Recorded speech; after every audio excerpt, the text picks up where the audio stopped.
प्रेम सब बातों को सह लेता है। एक लड़की की नई नई शादी हुई। वह अपने नए घर मतलब ससुराल में जैसे ही प्रवेश की, उसे कुछ भी अच्छा नहीं लग रहा था, क्योंकि उसकी सास हमेशा उसे हर बात में टोकती थी और कुछ न कुछ उसके विरुद्ध में बोलती रहती थी। उसे अपने पिता का घर याद आने लगा। हर पिता के समान उसका पिता भी उससे बहुत प्रेम करता था। बचपन से जवानी तक पिता ने अपनी बेटी की सारी ज़रूरतों को पूरा किया था और बहुत लाडों से अपनी बेटी को पाला था। यह नई नवेली दुल्हन अपनी सास के इस रूखे व्यवहार के कारण परेशान हो गई और कई बार तो उसने अपनी सास को खरी खोटी सुना देती थी, जिसके कारण घर में बड़ी ही असमंजस की परिस्थिति हो गई। वह अपने पिता के घर लौट आई और रो रो कर पिता से कहने लगी, पिताजी, मैं अब उस घर में नहीं जाऊंगी, यहीं आपके पास रहूंगी। यदि आप मना करेंगे तो मैं आत्महत्या कर लूंगी। पिता समझदार थे। पिता ने बेटी को 2 दिन के बाद कहा, बेटी, यदि मैं तुझसे एक बार जैसा कहूँ, क्या तू करने को तैयार है? यदि तू उसके बाद भी कहेगी कि तू इस घर में मेरे साथ रहना चाहती है तो कोई बात नहीं। बेटी ने पिता से कहा, कहिए, लेकिन याद रखना यह अंतिम बार होगा कि मैं उस घर में जाऊंगी।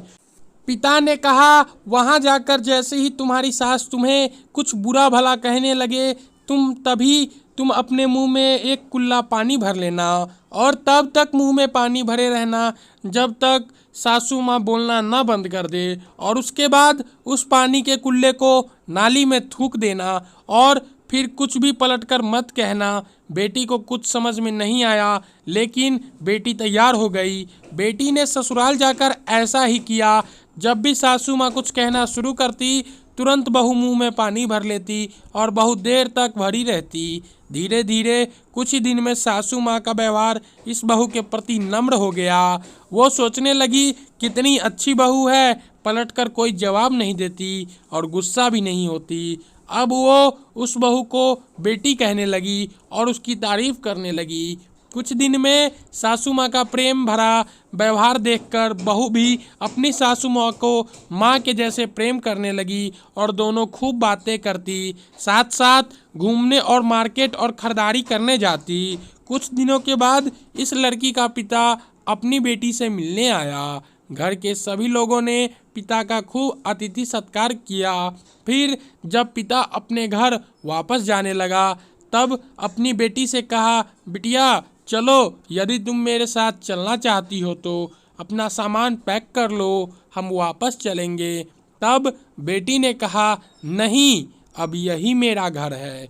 मैं अपनी सासू माँ से बहुत प्रेम करती हूँ और अब मैं इन्हें किसी भी कीमत में अकेला नहीं छोड़ूंगी। यही मेरी माँ है। पिताजी अपनी बेटी की इन बातों को सुनकर और सास बहू के अटूट प्रेम देखकर बहुत खुश हुए और बेटी को बहुत आशीष देकर खुशी खुशी घर लौट आए। इस कहानी से हमें यही शिक्षा मिलती है कि प्रेम सब बातों को सह लेता है। रिश्ते बनाना आसान है, निभाना कठिन, लेकिन जो रिश्ते निभाना जानते हैं वही लोग सही मायने में सच्चा प्रेम करते हैं। आपने इस सास बहू की मज़ेदार कहानी से क्या शिक्षा पाई है, कमेंट में ज़रूर लिखिए। तब तक के लिए धन्यवाद। आशा करता हूँ कि आपको ये कहानी सास बहू की पसंद आई होगी और आपको इस कहानी से ज़रूर कुछ सीखने को मिले होगी। और ऐसी ही कहानी देखने के लिए और ज्ञान पाने के लिए हमारे चैनल को सब्सक्राइब कर दे। तब तक के लिए जय।